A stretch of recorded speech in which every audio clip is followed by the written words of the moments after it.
Can you hear it loud? The world is ready. Stand up proud. Your story is power. Your passion's the spark. With Innovate AI and i3, you'll leave your mark. Let me ask you a question. Is AI going to make PR obsolete? No. Or is it going to make it unstoppable? Unstoppable, right? Okay. You have the power in your hands to do that. And so I'm excited to have an opportunity to share with you some insights into the world of AI. And before I do that, though, I want to share something with you because I think it's Simon Sinek who said people don't buy what you do, they buy why you do that, right? They care why you do that. And so I wanted to share a little of my why personally, and it relates to communication because I had two amazing parents. And I say had because my dad had an untimely death, killed in a car accident well over a decade ago.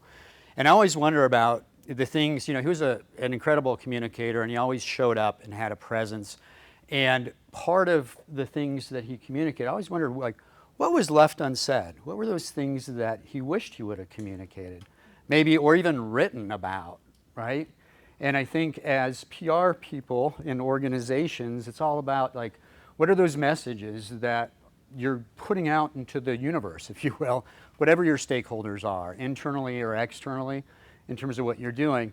And for my mom, she communicated love all the time. And I think you probably have someone like that in your life that was steadfast in their communication and support. And so the role that you play within an organization is bringing the stories to life, right? To other people, internally and externally, and communicating that why. And so part of why I do what I do as a business strategist is I'm always looking for game-changing strategies to help improve the quality of life for people in organizations, and also to just improve the impact that they can have in the world, because each of you or each of your organizations has a why and a mission and maybe a difference you want to make in terms of what you're doing. And for me, that's something that my parents instilled in me as well, is that's that ripple effect. I've heard if you touch one person, that one person can ripple out to 350,000 people. So you never know where your message is going to stop, right? And with that, in terms of the idea of AI, for me personally, and I spent many years as a business school dean overseeing computer science, IT, you know, those types of programs, and of course marketing and a lot of the other advertising, you know, different majors within that. And when you think about technology and the things that we've seen, part of it is recognizing the power it has. Have you ever heard money, you can't buy time, right?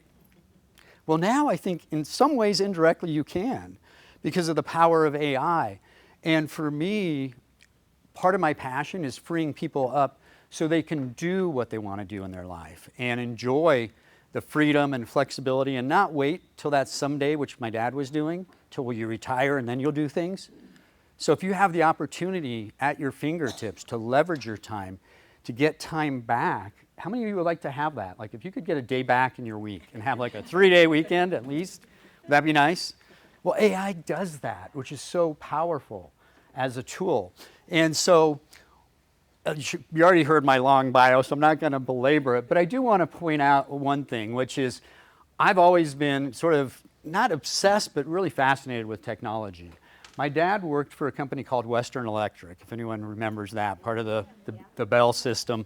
And this was a device he brought home when I was about 9 years old. I remember it was a coupler, and some of you recognize that. What is that? Like some of you don't even know, like that's a phone, if you haven't seen like, and you have like these old like keypad. But anyways, we'd like dial up and you hear that, you know, screeching sound, and it would connect to a modem. And I would be able to play games. And I'm like, how do I go out? Like, it was a treasure hunt game. It was so cool. And you like move the little keypad up and down, right and left to go different places. And I just fell in love with this idea of like how you can have something on another end of a line communicating to you, right? And you've ever played the grapevine? You know, I'd play that as a kid. They had a string and you'd put the thing up to your ear and you'd try to talk and hear a message going across. But obviously technology evolved, and I was that kid that had the cell phone. And that was not, this was my first cell phone actually. It was a US West one, and it had a bag that I put on. I had it before I even had my car. I was so excited about having that ability to plug it into the lighter and use it. And then when the brick came out, I was like, wow, that's cool. Like, I don't have to have this. I can actually walk around and not be wired in the car and stuff.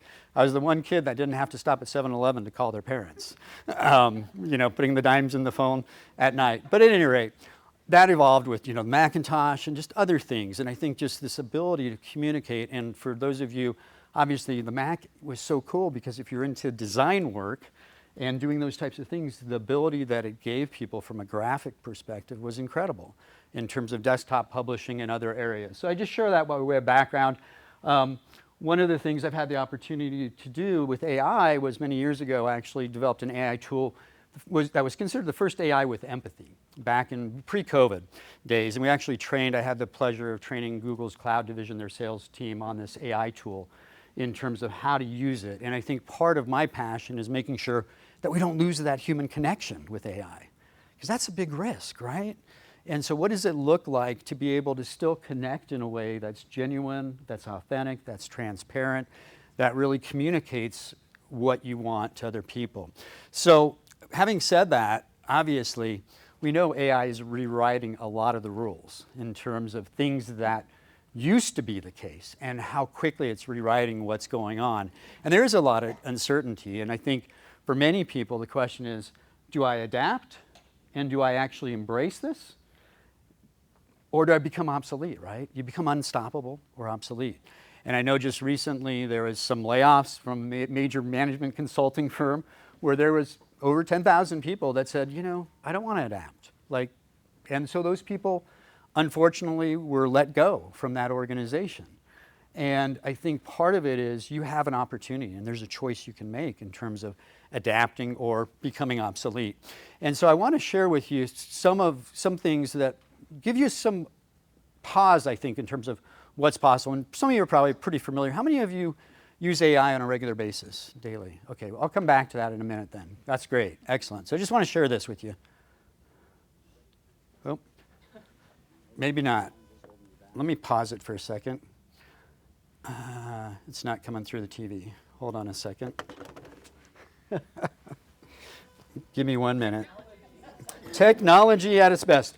So actually, while we're doing this, what I'd like to have you do, while I'm pausing just for a minute, is with someone next to you, just talk about how you're using AI, if you are using it daily, or how you've seen AI being used in the field of public relations. So go ahead and do that for a couple minutes, and then I want to hear back from you after you talk about that as well while I'm doing this, okay? So let's just start over on this side of the room. What are some of the areas that you are using AI or that you talked about that you've seen AI being used in PR? From over here. Yeah. So, I use it a lot for ideation. Okay. Of things that I need to write, and then also for research, because it'll streamline my research. And then I think also, if you need to make something creative, there are some marketing AI tools that you can use now. Okay. That'll actually that are based off of demographics. Excellent. And so it'll build a whole marketing ad for you if you pay to play. Right, exactly. Okay. What are some of the tools that you're using for ideation? So Google Gemini, Okay. I like that one better than ChatGPT. I don't know why. Okay. I did work for Google for a while, so probably why. And then there's some companies that are coming out with some really cool things. Like Jellyfish is coming out with a really good marketing Okay. tool. Excellent. Very good. Thank you. Who else? Things you're doing. We'll go over to this sort of middle area as well, but just in general, what are some other things that you're doing with AI? Yeah. I work at Colorado School of Mines Foundation, and there are 5 people on my team. We are sharing one ChatGPT account, Okay. and we have uploaded our style guide and other branding materials, and we've been training it for the past year. Excellent. So now, for example, we have a project that's just about email subject lines, and all of us do different emails because it really understands what we like to say, how we like to position our subject lines. I can put in screenshots of my newsletter, tell it to write me 5 subject lines, and now everything is sounding very consistent. That's why we like ChatGPT, because we can have that one kind of illegal personal. It's worked so well in just Sure. making our voice much more Okay. consistent. Excellent. Thanks, Lynn. Yeah, back here. Yeah, I was telling her I played for a handball. I am not a fan of ChatGPT these days. Okay. Because with the latest rendition, ChatGPT 4, that just came out. It's actually 5 Five now. now, I guess. Yes.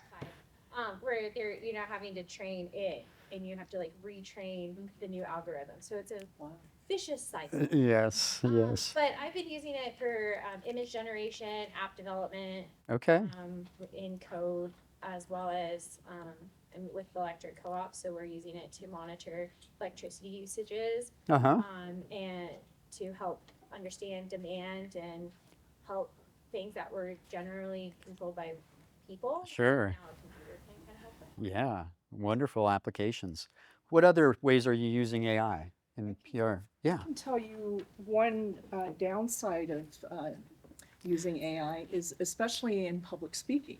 Uh-huh. I have tried to generate cue cards from a speech I've written, Okay. and I found that you really need it in your head and to generate your own cues. So Uh-huh. just for me personally, trying to use AI for cue cards or public speaking scenarios, it's best, at least for me, Sure. to have it in my head and generate my own Yeah. talking points. Yep.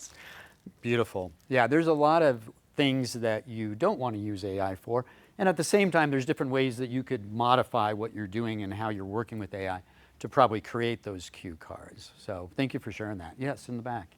Yeah, I've used it a lot on the media relations side to both do competitive analysis of those in our market to understand what they're saying, what their tone is, Yeah. and then maybe what our position should be, how we can get a different angle. Okay. And then also for analyzing media transcripts, so post media Perfect. interviews, saying, okay, what sound bites can I pull out? How can I turn this into a social post? Things like that. And are you using any tools for that process? Just ChatGPT, okay. Yeah, there's some really powerful tools that can help you automate and streamline that as well. Just actually, I should ask this too. So how many of you are in like social media areas working in that? How about internal communications? Let's just say public affairs, governmental areas, things like that? Okay. What other areas do we have represented? Anybody else doing stuff that I didn't mention? Yeah. Fundraising and alumni communication. Oh, okay, excellent. All right. With different, so communication with other stakeholders, and how about you? Consumer products. Okay, perfect. That's really helpful. So you can see there's a lot of applications. Well, I'm going to come back to this. Let me just share this with you. Okay, and I think you'll hear it now. Are you ready to transform your business operations and overcome the challenges holding you back? I'm Dr. Eric Goodman, and given my track record of proven results in strategy and change management, I know how overwhelming it can be to navigate today's fast-paced business environment. Resultados comprobados en estrategia y gestión del cambio, sé lo abrumador que puede ser navegar. Aber das muss nicht so sein. Stellen Sie sich einen Arbeitsplatz 不知所措。许多中小型企业 du fardeau des tâches répétitives. You get the idea, right? So how many of you have heard The World is Flat? Do you remember that book from Thomas Friedman? And I would say today, at any point in history, communication was more of a challenge. I remember actually, this was decades ago, I was visiting Hamburger U, McDonald's training room, in this huge auditorium. Anyone ever been there to see this? But this was decades ago, and you walk in, and they're literally auditorium, and you have a monitor in front of you, and they bring people from all over the world in to train. And so in the back, there's all these translators, obviously human translators that are there that are translating the training to all those different individuals. And you think about how far we've come in the ability now to communicate real-time translation that we can have on our mobile devices, let alone creating content to reach different demographics, different populations within the markets that we serve very easily, whether it's in social media or whatever language you want. Hundreds of languages you can create now just as easily, and whether it's video, whether it's materials, books, brochures, pamphlets, whatever it is you're putting out, newsletters, that you can also translate very quickly into any language really on this planet. So let me ask this. I know I asked earlier about who's using AI, but if you had to say 1, 2, 3, or 4 from no experience to AI expert, and just hold up the number of fingers. 1, if you have no experience with AI. 2, 3, 4, and hold it up high so I can get a sense of where we're at. Okay, so a fair amount. Excellent. A lot of 3s, almost everyone, and a couple 2s. Okay. Anyone? I didn't see any 1s in here. Okay, that's awesome. Very good. So with that, when we think about, actually, let me ask one other thing. Since we heard ChatGPT, we heard Gemini. What are some other tools that you're using? How many are using ChatGPT? Hold up your hand. Okay. Now, how about in Gemini? Anyone using that? Claude? Perplexity? Grok? A couple others. What other ones are you using as a main LLM? Any? Copilot, of course. Microsoft. Thank you. Summary. Okay. Excellent. And then, what's that? Does Grammarly count? Yeah, Grammarly is an AI tool, actually. Has been. Most people don't realize that. And as a former I'm a recovered academic, I guess, at this point. But as an educator, plagiarism and stuff and testing for that, Grammarly's been around for a long time. And people are like, are you using AI in your writing? Well, yeah, I use Grammarly. Well, so technically, yes, you are. Also, like something like AP Style Guard. Style Guard? Uh-huh. I mean, I don't know if you guys use that, but that's like, I've been using that for years. Yeah, And it, right. it kind of is the early version of AI, like checking it for AP stuff. Exactly. Good examples. How about for image generation? Anyone using any specialized tools for that? You're using something? What do you? I did, Gemini. Gemini? Oh, okay. All right. Are you using the new Flash 2.5 or Yeah, do you know? It was just for fun on the side. Okay. I told it what to do because I needed an advertisement sticker, and it created a pretty dang accurate. Yeah. Excellent. In the back. Adobe Firefly Okay. for image generation. Perfect. Yeah. Adobe's got a wide range of tools for sure in this field. Yes. These are the Grok version of the image. Okay. Excellent. Very good. Anybody using tools for video generation? Other things? Anything else? Anyone have a clone, avatars, doing anything with those to create content? Nope? Okay. Well, what's interesting is, and we're almost at this point in history where there's so much content out there because it's so easy to generate, and there's a lot of, it's garbage in, garbage out. It always has been in computer science field, and I think we're seeing a proliferation of that because a lot of the content that's being generated doesn't have the authentic voice and that genuineness in terms of what is being created. And it all comes down to how you prompt and how you actually do that. And I think I don't know what the number is this year, but I think towards the end of last year, there was 180 million pieces of content being created daily. Think about that. It's a lot of information that's out there. And so, and obviously with the roles you're in, you're adding to that in some ways. But I want to share with you this because I think when you look at the field of PR, generally speaking, and Microsoft actually came out with a study just a couple months ago looking at AI job disruption, and they looked at the top 40 jobs that are likely to be disrupted and the bottom 40 that are, And when you look at this, there's some that I think probably relate to some of the fields that you're in, directly or indirectly. Writers and authors were ranked number 5 with almost 50,000 jobs affected. Editors ranked 21 with over 95,000 jobs affected. News analysts, reporters, and journalists ranked 16th. Public relations specialists with over 275,000 jobs expected to be impacted. Think about that. So again, obsolete or unstoppable? Which side do you want to be on? And ultimately, when you look at this, you've got an opportunity to choose your path. And, a lot of people are like, well, AI is going to take my job. And I was talking I spoke again at Colorado Startup Week this year, but I remember probably like 3 years ago, I was talking about AI in a session at that event. And someone asked that question. It's like, AI going to take my job? And I'm like, no, AI is not going to take your job.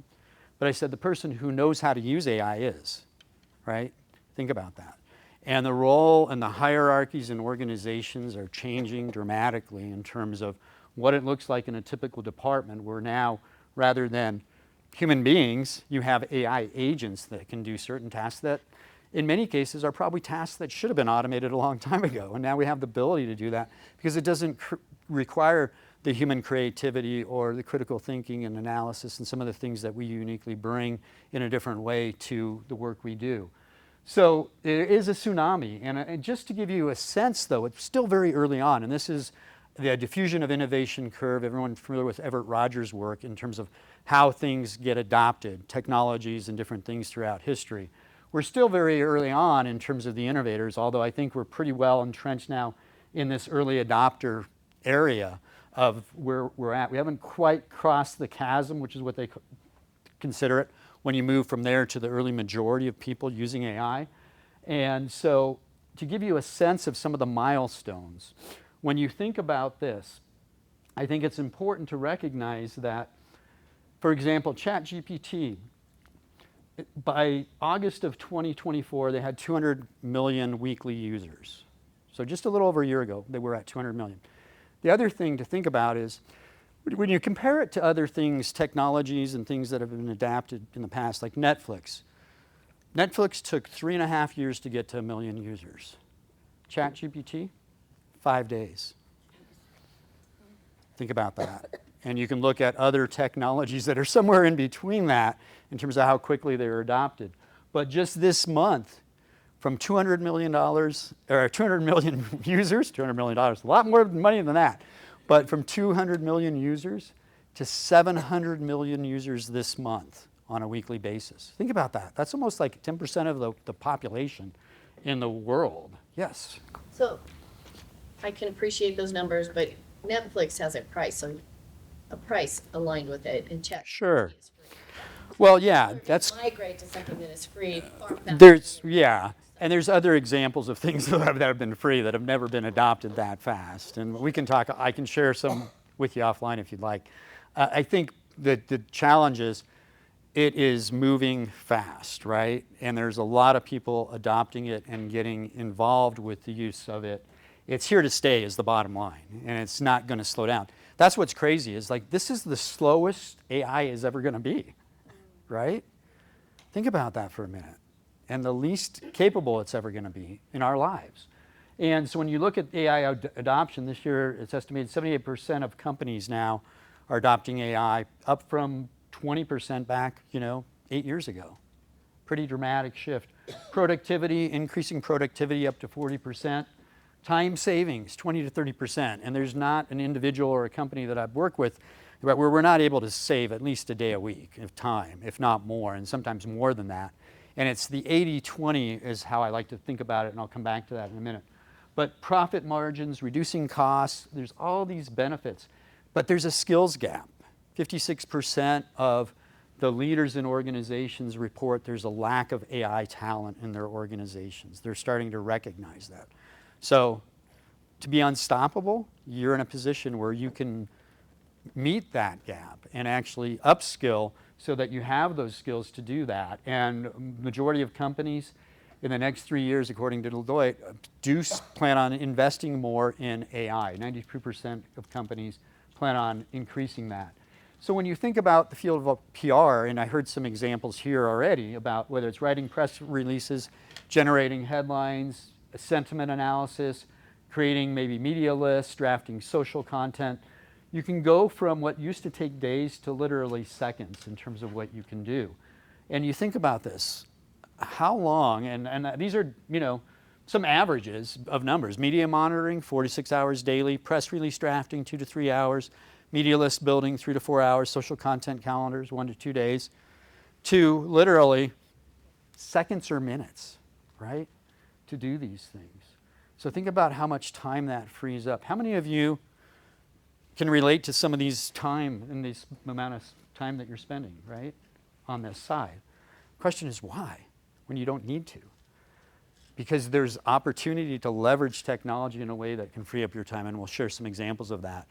So it's really your choice. Again, obsolete, unstoppable, what do you want to be, right? And it pains me as an educator, and I've worked with hundreds of thousands of not only students, executives over the years, to see fields, complete fields change, obviously. And, you know, and also identifying, though, very early on, like, what is happening. I remember I was at a university back, like, 2010, 2011, overseeing as, like, the, you know, chief academic officer role. We're like, this application development stuff is really pretty interesting. And mobile, I think it's going somewhere. So in our Masters of IT program, we were like, we need to create a concentration in that. Like, right? So what does it look like? What is that for the field of PR today? What does it look like to do that? And I also remember being at a conference.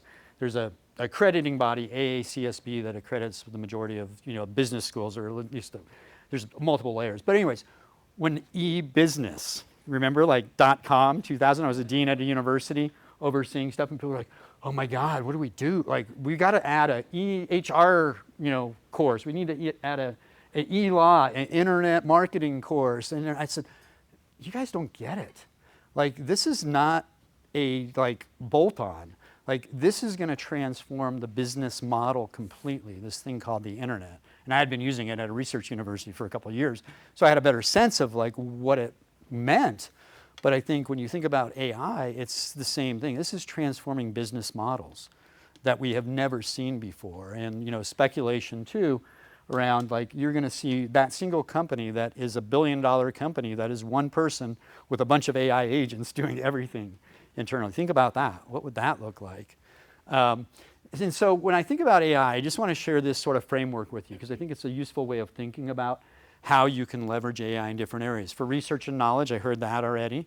For that, creating and communicating, for building and orchestrating, and for productivity and other opportunities to really enhance your presence. And so I think of it as your sort of power PR toolkit. And I've got some examples of, you know, tools that I would put in different buckets, but there's 1,000+ tools. I mean, there's so many of them out there.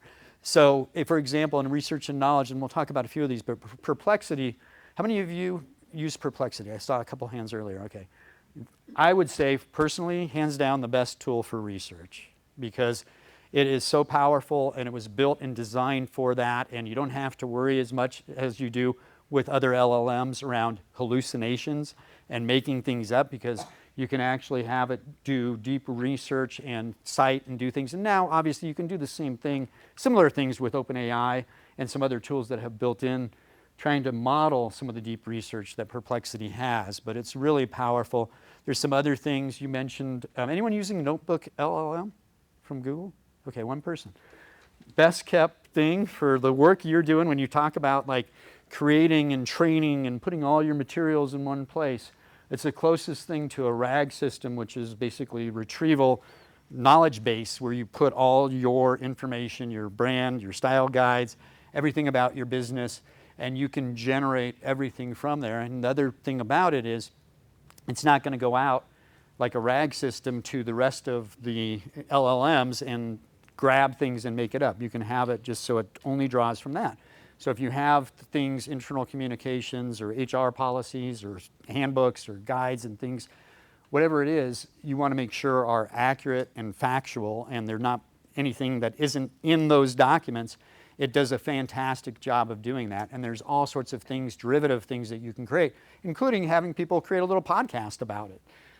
What the information is in there, talking about it and stuff. If we have time, we'll come back and we can go into some of these tools. Creating and communicating, we already talked about ChatGPT. Gamma, how many of you make presentations? Do any presentations, PowerPoints or things like that? Brochures, proposals, things. Anyone using Gamma? No. Was that a hand? One? Okay, awesome. You're going to be blown away with some of what's possible with that. Midjourney, VO3, anyone? VO is a video generation tool, really powerful as well to create video. And then you've got things to help orchestrate and organize. Anyone using Notion? One person. Do you like it? I do. Okay, awesome.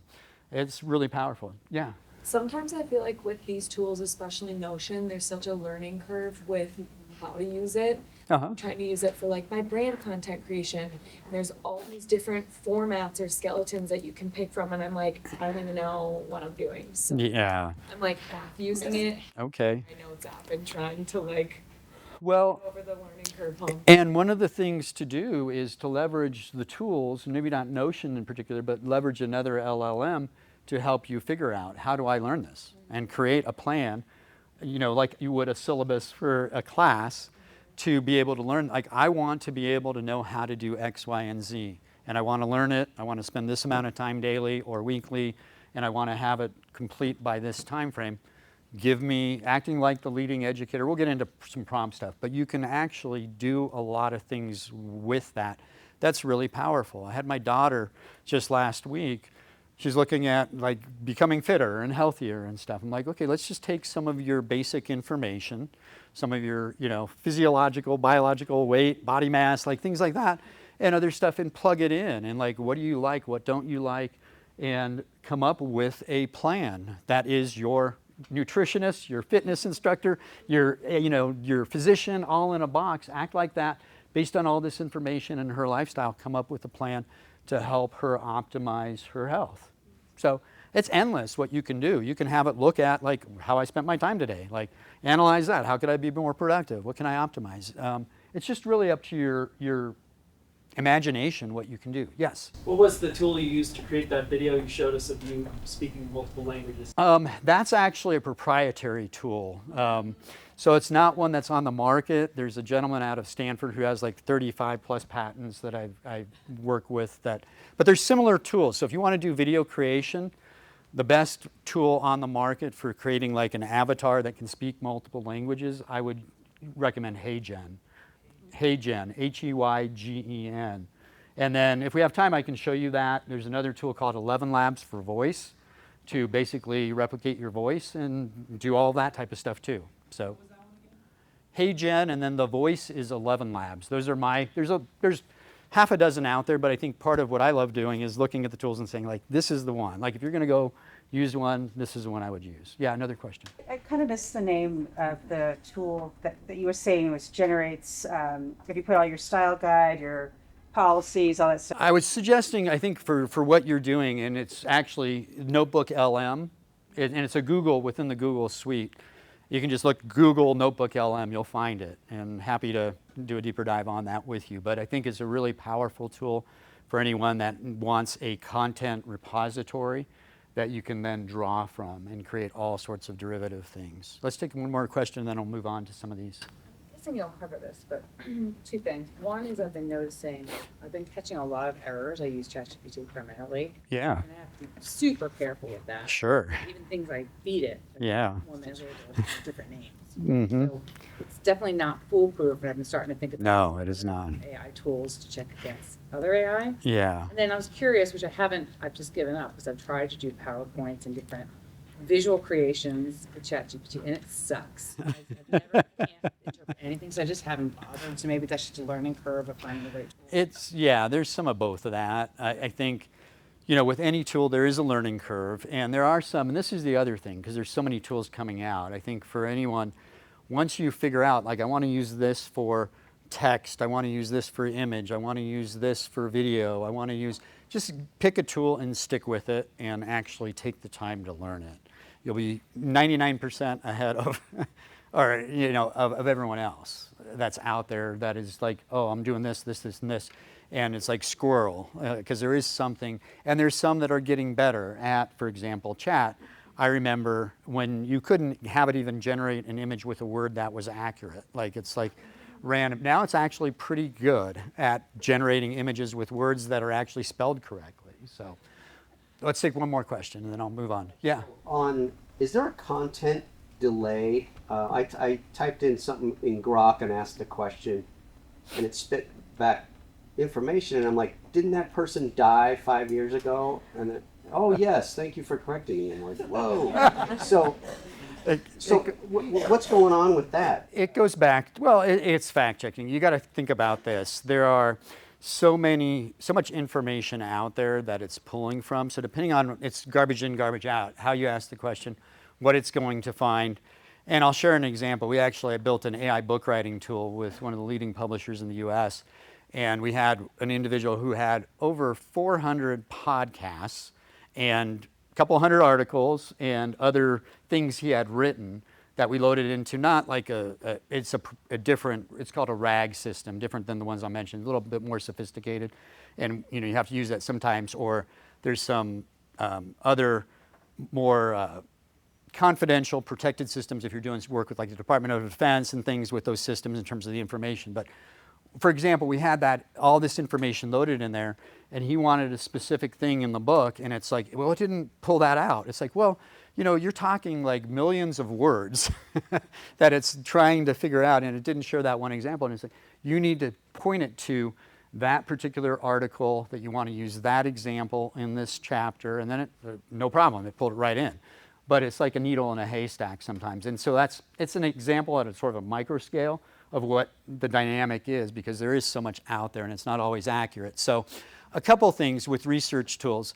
Any of you using things for media monitoring or PR insights, things like that? So any of these names familiar? Also Asked or Press Ranger? Susan? Okay. Meltwater? Okay, excellent. So there's a lot of different tools depending on what you're doing that you can use real time to begin understanding what's going on out in the market. So I'm just going to share an example real quick, and this is Also Asked. And so I wanted to just look and see what are people asking about artificial intelligence in PR. And you can actually put in the country, the state, or the city information, and it'll actually go out and within seconds, literally, tell you what are people searching for. And so you can think about like your ability to be listening and understanding what people are interested in. You can see here it said, how's AI being used in public relations? I mean, there's different things. And then you can go dig deeper into any one of these and then search and search and search to begin understanding what are they doing. So if you're creating content, do you think it'd be helpful to understand like, well, if I created an article about, you know, what are the 4 Ps of public relations, there's a lot of people searching about that, or how AI is being used in public affairs, or how to use it in public affairs. Like your information that you're creating is going to resonate with people because it's very high search volume that people are asking these questions, okay? It's called Also Asked. Yeah. And there's a variety of similar tools out there, but this is one that I particularly like because it's very powerful and quick. Press Ranger, anybody using Press Ranger? It's really a low-cost alternative to like a Cision, where you have an opportunity to go in and do everything from, you've got a media database, not as large, but I think about 500,000, you know, contacts in there from publishers and media journalists and podcasters and all sorts of different things. And you can do pitch requests. You have a CRM built in. You can do lists. You can do press releases as well. So I just want to share an example of a press release I created just this morning. And doing it on this idea, I'm actually going to be doing a 5-day book challenge that's related to this for people to create a lead gen book at the beginning of November with the publisher I mentioned. So I basically just put in, it knows my company, and I said it's launching a new, you can choose the type of press release, as a general announcement or things like that. And I basically just gave it some information, the dates, my website, his website, and what it will do is actually then generate a press release, an email template you can use, and then based on who you want to contact, it'll tell you, like, here are the contacts at these different media outlets that you might want to look at connecting. So it wrote this whole press release based on 3 sentences, drafted an email, and then down here I've got dozens of contacts of people that, you know, with their LinkedIn and other social media that I can then start sending things out to. And also has the ability, like with Newswire, or you can do you know, your press releases and distribution things. But would that save you some time? And you can go in and then edit it, of course, and you need to. You don't ever want to send something out without having your eyes on it and the human in the loop with what you're creating. So part of it is understanding that whether it's in chat, whether it's, anyone use Canva? Okay. Canva has come a long way. If you haven't been in there, I encourage you to look at some of the AI things that they keep enhancing. But Gamma, Midjourney, there's a couple that if we have time I can share with you. But I like to think of this as a 10-80-10, where 10% on the front end is your vision, like what do you want to create? And then 80% is having the AI do the work, right? Let it do all that. And then in the back end, come back for that final 10% and refine it. Clean it up in a way that you're going to be proud of whatever it is that is the output. But if you can save that, and I like to think about it as, everyone heard of Pareto's law, the 80-20 principle? Like 20% of your time is going to give you 80% of the results. 80% of your time is going to give you 20% of the result. I-25, it's one of those roads. It's 20% of the roads, creates 80% of the traffic, right? I experienced that this morning. But ultimately, it's understanding that. And so if you think about like this idea of a 20-80, if you can double down and spend 20% of your time and you're freeing up 80% of it, like think about your work week. You're working 1 day a week, right? 20% versus 80%. And that's what I see when I work with organizations and individuals to optimize what they're doing. So prompting, I want to just share some examples of prompting because a lot of people don't think about prompting and say like, I want a media plan, create a media plan or a brand book. It's like, okay, well is that a good prompt? No. And so this is a simple structure. There's a lot of different ones, but how many of you have a framework you use for prompting that you follow, pretty religious? Just a couple people. So for the majority of you, this is going to be invaluable. And even for those that have, it's a different option to the frameworks you're using. But since most of you don't have a framework, it's one, you want to have a task. You want to be able to describe the task. You want to provide the context, the audience, like what are you looking to create? And then have the format, like what do I want the output to look like? And then also, are there any other guardrails or things that you need to have in place? And so those are some key things. You can have also then the tone and style. Do I want it professionally done or like humor or witty or like how do I want it to sound in a way that is going to meet and resonate with the audience? So I'll share an example with you. Write a press release about our new cybersecurity product. Okay? Doesn't tell you a whole lot, right? So you need to give it a little bit more versus you are a senior PR strategist crafting a press release for a mid-sized tech company announcing a new AI cybersecurity platform. And actually, rather than that, that's generic, but you would put in like for whatever the company is, and here's their website, and you can actually give it more of that prompt. The context, the announcement follows an industry data breach, emphasize trust, transparency, and innovation. Format, I want 400 words. Like this is what I want you to come out with that has a headline, a sub-headline, I want 2 quotes, and maybe a closing call to action, right? A little bit more specific than just creating that. And then, like, I don't want any hype or unverifiable claims. I want you to fact check, go back and make sure everything you come out with is accurate. You can have that in there, and that's the tone. I want it confident and professional. I want you to emulate the style that Apple uses in their communication strategy. And it'll do something like that. Make sense? Right? Share another example with you on crisis communication. I didn't ask that either. Anyone in crisis communication or reputation management areas? Okay, a few of you. So write a statement about a system outage, electrical stuff, right? So you're a senior PR director writing a public statement after a 3-hour system outage affecting small business clients. The context, the company wants to rebuild trust, show transparency. The format, 3 paragraphs. And I want the first one, empathy. I want resolution and reassurance in that order and a quote from the CEO. And I want to avoid blame or jargon. You can go and you get the idea though. You want it then reassuring and calm. I want to emulate like Southwest and that family and like we care and some of that, or maybe something like Slack might do. A thought leadership example could be something like this. And it's not just write a LinkedIn article about sustainability from a CEO perspective. It's again, we've got to tell it, what do we want it to act as? What is the task? Well, you are a PR strategist ghostwriting a LinkedIn article for a renewable energy CEO. The context, the goal is to inspire investors and policymakers while reinforcing sustainability leadership. Format, 700-word article with a hook, with lessons, with a future vision, personal quote. It's up to your imagination what you want to do, but you get the idea. You got it. It's garbage in, garbage out. Guardrails, I don't want any buzzwords. I don't want any self-promotion in this because this is from the CEO's perspective and I want to use first-person voice. So you can get very specific and I want it authentic and inspiring in terms of how it's written in a way that's going to resonate. So this is an example of a longer prompt, but some of you, we're talking about research that you do. So just to give you an idea how fast it can do this. So this was, I want you to act as a strategic content researcher, AI-powered marketing strategist. Help me understand the pain points of specific target audience and generate viral, high-converting content topics tailored to that audience. Follow the steps below with analytical depth, clarity, and creativity and practical insights. So I want you to look, it talks about industry focus, your offering, and so forth. Begin by conducting simulated in-depth web research on this industry and offering using knowledge, current industry trends, market dynamics, evolving best practice. It goes on. You can make these as long as you want. So, terms of using this, I asked it to act. sorry, I forgot I was talking about it on this. I was grabbing it earlier because I was going to demonstrate it, but I wanted it to look at business owners and professionals that want to leverage AI for social media marketing and potentially are offering some tools to help do that.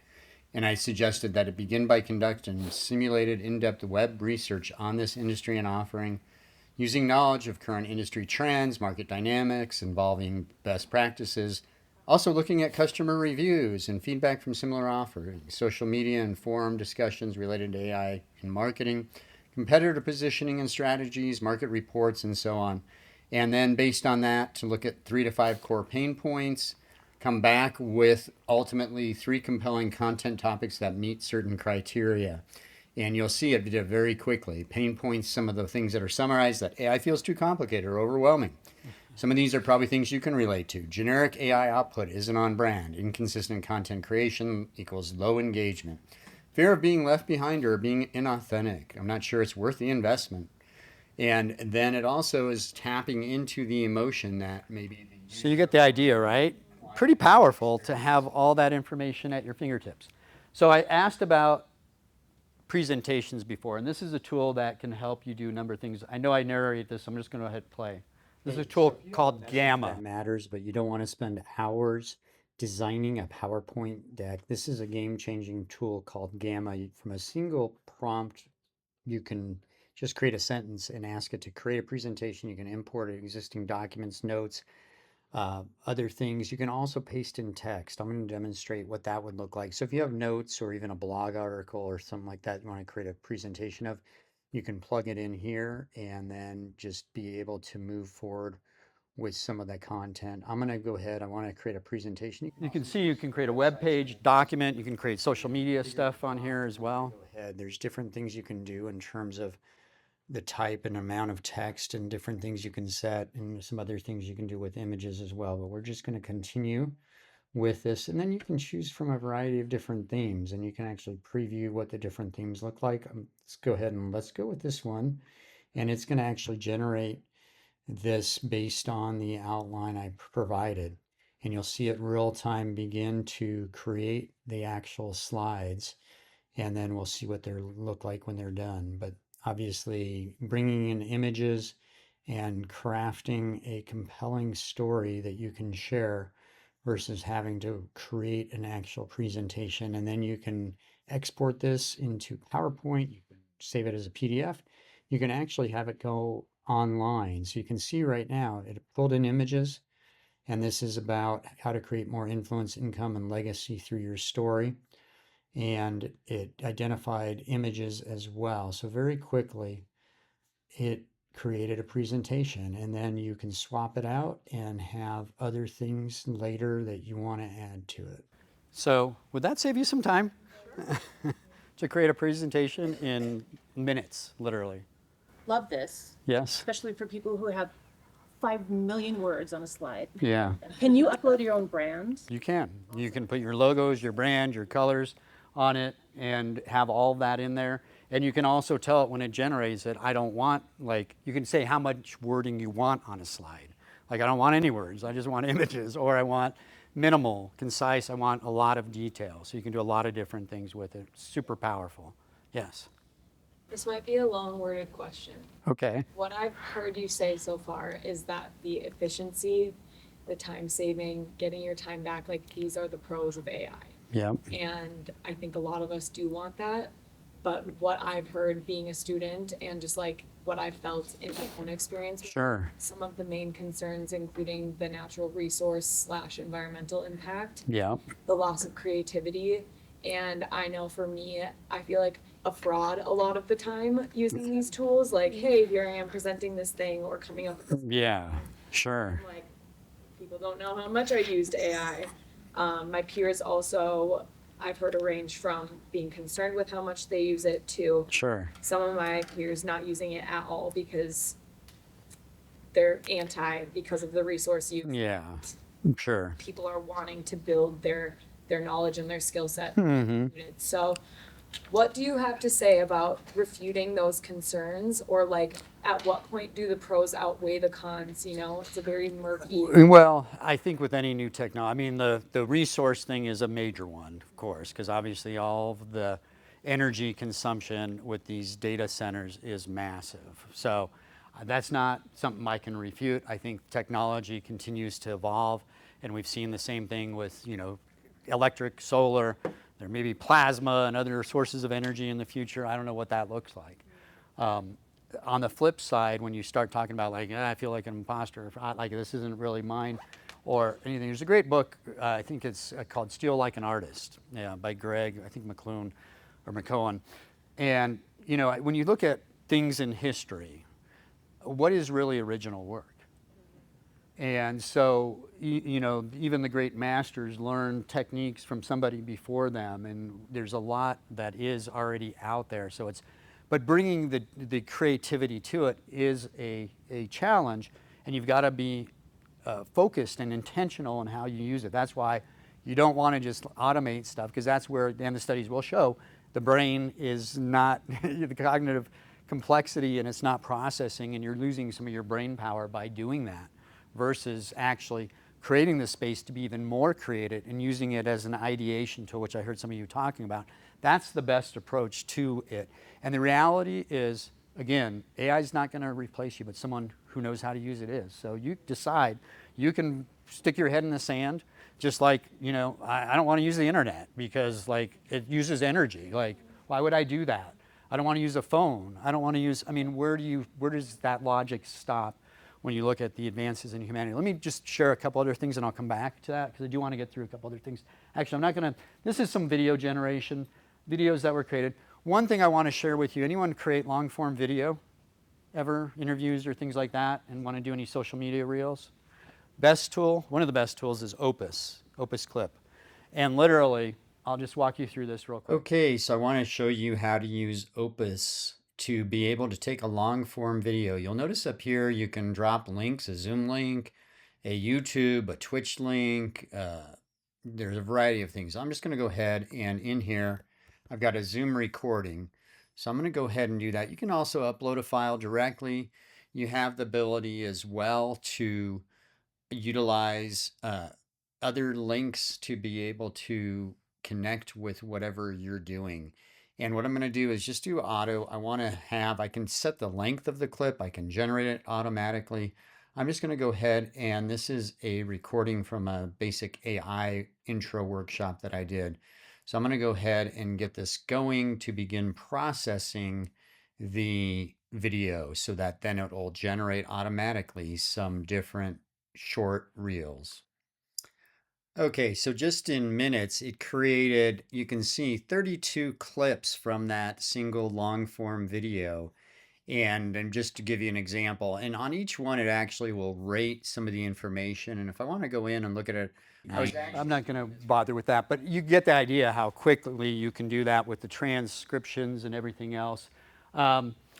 Obviously, there's AI agents and things. There's the ability to create twins. Midjourney, I mentioned that before. Not going to go in to demonstrate some of the tools, but I will make sure we have time for questions. I want to share a couple other things. When you look at the workflow in terms of PR and the processes, and obviously it depends on what you're doing within PR because it's a broad field, but you can think about some of those numbers, again, whether you're spending hours crafting a press release, days trying to media monitor. I've got, even within ChatGPT, you can set it up, and a lot of people don't realize that you've got a little agent in there that you can have go out and look at whatever industry, whatever field, and send you a daily update on these are the new articles, these are the ones that are relevant or important, and monitoring that stuff for you without having to get some of these other monitoring tools. So there's things that you can leverage. But the bottom line is with AI, you've got the ability 24/7, and it's not going to take a day off. It's not going to call in sick. It's going to continue doing these things all the time, and you have the ability to be proactive in the things that you're looking at. And again, I think the key is maintaining the human edge, and what you bring. The creativity is really key, and that's what AI can't replace. Is that the empathy, the emotional intelligence, the creativity, the ethical judgment, the authenticity, the trust, All those things are things that, yes, you can train an AI to do better at it, but it ultimately is not going to replace you as a human being. And so I think as you look at the things that you can do, I just want to help you with these like 3 basic things, which is just be strategic in your prompting. You saw the difference there that can make in terms of the specificity. If you can automate your workflows and look at what's one thing, if you could just eliminate that's repetitive, that you could automate, what would it be in your day-to-day interactions, in your job? What does that look like? And then how do you lead with empathy? Because again, that human connection and authentic trust is something that's unique. And so I just invite you to imagine this scenario where, whether it's your brand voice, you've got these intelligent agents that are out there doing things like monitoring the media coverage, writing press releases, pitches, thought leadership articles, researching journalists and different outlets and media, tailoring that personalized outreach to that specific individual, tracking engagement, optimizing your messaging, managing press inquiries 24/7. I mean, the list goes on. And AI assistants, AI workflows, AI agents, all those things help with that. The other thing is, and this may not be relevant, but I'll share this one last thing, which is my clone. So not only can you create an avatar, you can create a clone that interacts with people on your behalf, that it can attend a Zoom meeting for me if I need it to. People can call and talk to it, but it works 24/7, captures the essence. It's not the greatest quality yet, but I think you'll get a sense of this real quick, and then we'll wrap up with this, because I think it's just another example of what the future could look like. And think about this from a reputation management, crisis, customer service perspective, to understand sort of the types of interactions you might have versus the old phone calling, getting that, dial 1 for this, dial 2 for that. Chat and AI agents are much more sophisticated. Yeah, as a business owner, I barely have time to post. I'm wondering, how can AI help me stay consistent and still create content that actually connects with my audience? Consistency in content creation is a challenge for many business owners, especially when you're juggling a million other responsibilities. The good news is that AI can be a game changer here, not just in saving time, but in ensuring your content resonates deeply with your audience. First, let's talk about leveraging AI tools to streamline your process. Platforms like Opus Clip or Cast Magic can take raw video or audio content, like a quick recording of your thoughts or even a meeting, and automatically edit it into bite-sized. You get the idea though, right? Like having somebody that could be there 24/7 that you can actually access. I want to give you the opportunity to interact with that, not the video version, but to chat with me, trained on millions of data points of what I know. And it's not necessarily an expert in PR, although my undergrad was in marketing. I know enough to be dangerous in a lot of different topics, but at any rate, or just chat or text with it. But you can call, talk to it if you scan that. And I want to share a couple other tools, and maybe what we can do is I can get the help of sending out the links too, but feel free to scan this. And then I want to share a couple other resources that I think you'll find helpful that I've created for you to just play with. And these are the types of tools that we create within Innovate AI systems to help businesses do better at what they're doing. One of them is a PR tool, basically, I created for another group I was speaking to earlier this spring. And it basically will help you with a lot of just PR publicist type things. So if you want to scan this, it's built on an OpenAI framework. So it's basically a GPT. Has anyone created a GPT in here on OpenAI? Okay, one person. All right, or two. Excellent. So that's all that is, and it's incredibly powerful, but it's the prompting that goes behind the scenes that enables it to act like the leading PR expert in the world, that is at your fingertips when you use this to create all sorts of things that you want. So that's one example. The other one that I was thinking, what else have I created that might be relevant? So this is one in PR. There's another one in social media. So you want to create 90 days of social media content, or you want to create your content calendar, or you want to create certain different things. It's called the Growth Pilot. And again, these are free to use. You just basically are going in and you just need to prompt it what you want to create. And there's some starting points that will give you some triggers around that as well. So I wanted to share those tools with you. And then the last thing is just, if you do have questions, obviously limited time to talk, because we could talk for months about AI, feel free to connect with me on LinkedIn. Would love to have an opportunity to answer other questions you may have. And then I do a newsletter twice a week. A lot of times it's AI focused, but it's also on leadership, and it's called Confidence in Leadership. Obviously, it's a newsletter that's free on LinkedIn. Would certainly invite you to subscribe to that as well. So appreciate the opportunity to have this time with you and to really, hopefully, help you make that choice of obsolete, unstoppable. Like, these tools are here, and I'll tell you what, if you're not using them, I'm talking to your competition, and they are. And so, and Peter Diamandis, actually, the publisher I mentioned earlier, is working on a new book with him, if anyone's familiar with Peter. Really a futurist thought leader. He said, by the end of this decade, there's going to be two types of companies, those that are using AI and those that don't exist. So you choose, and I think the same can be said about your field and your profession. It's your choice. But I invite you and encourage you to figure out that learning plan. Have AI help you with that. I'll be around throughout the day for a while yet, so during breaks and things like that, feel free to come up and ask questions if I didn't get to you, okay? So thank you all. Appreciate it. Waiting, the moment is now. You've got the tools, we'll show you how. Let your